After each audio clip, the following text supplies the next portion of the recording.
안녕하세요. 신도림 근본한의원 원장 이상진입니다. 근본한의원은 병의 원인을 찾아 몸의 근본을 다스린다는 뜻을 담아 만든 이름입니다. 오늘은 감기의 한방치료에 대해서 한번 알아보려고 합니다. 환절기에는 감기에 많이 걸리게 되는데요. 온도 변화가 클수록 몸의 면역력과 적응력이 떨어지기 때문에 평소에는 내 몸에 영향을 끼치지 못했던 외부의 항원이나 바이러스가 약해진 몸을 틈타서 이런저런 질병이 발생하곤 합니다. 대표적으로 감기를 들 수가 있는데요. 한의학적으로는 풍한감모와 풍열감모 두 가지로 크게 나눠볼 수 있습니다. 예상하시는 것처럼 추위를 많이 타고 헌행한 증상이 주로 나타나는 풍한감모 증상과 열감과 인후통 그리고 몸살 증상이 주로 나타나게 되는 풍열감모로 크게 구분을 해볼 수가 있습니다. 양방적으로는 많이 발생하는 증상에 따라서 기침감기, 콧물감기, 몸살감기, 목감기, 열감기 등으로 부르기도 하지만 각각의 증상도 열성이 주로 나타나는지 혹은 허하고 냉한 증상이 주로 나타나는지에 따라서 구분을 해야 됩니다.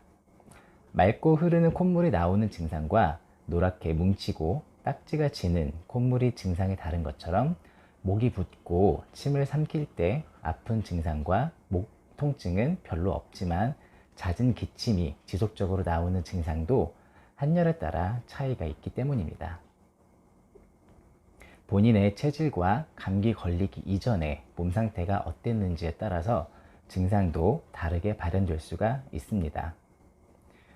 그리고 코로나와 같이 유행성으로 발생하는 감기는 감모 증상은 한의학적으로는 시행감모의 범주로 분류를 하는데요. 증상이 급하게 변하고 시기적으로 갑자기 크게 유행하게 되는 퍼지는 특징과 초기에 비슷한 증상이 나타난다는 점이 일반적인 감기와는 다른 점입니다.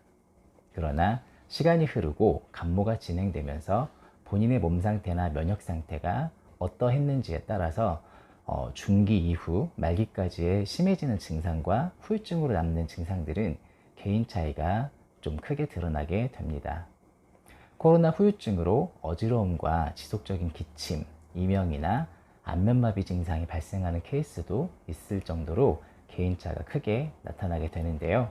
앞서 말씀드린 것처럼 감기는 바이러스로 인한 질환이라고만 생각하시면 안 됩니다. 내 몸에 면역력이 강하고 평소 생활도 규칙적이며 스트레스가 없는 건강한 상태였다면 급격한 기온 변화에서도 전기가 튼튼해서 외부로부터의 사기가 침범할 수 없어서 감기가 걸리지 않을 수 있습니다.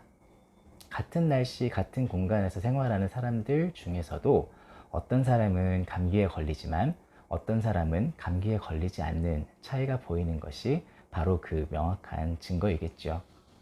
따라서 기침, 콧물, 두통, 몸살, 발열 등의 증상에 따라 대증 치료만을 하는 양약을 복용하는 것보다는 본인의 몸 상태에 맞춰 약을 다르게 처방하는 것이 더 안전하고 효과적인 치료법일 것입니다. 후유증이 오래가는 경우라면 더욱 개인 맞춤 처방이 필요하겠지요. 이상 신도림 근본한의원 원장 이상진이었습니다. 감사합니다.